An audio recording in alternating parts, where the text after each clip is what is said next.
Al Centre Cívic del Guinardó es pot veure aquests dies l'exposició fotogràfica Monocroms de l'arquitecte i fotògraf Adrià Goula.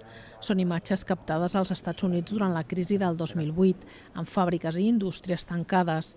Les façanes es tapiaven i es pintaven d'un sol color per evitar que ningú hi entrés i perquè els propietaris deixessin de pagar impostos. Són fotografies en format digital panoràmic que recorda el de les antigues pel·lícules de Cinemascope. El fet de ser d'un sol color resta profunditat i relleu als edificis que perden la seva vitalitat. És bastant contemporani, bastant actual el fet aquest d'arquitectures que mostren el confinament. Són arquitectures que estan tapiades, que impedeixen l'entrada i la sortida i bloquegen aquesta relació amb la ciutat, que és bastant el que ens està passant ara amb tot aquest tema del coronavirus.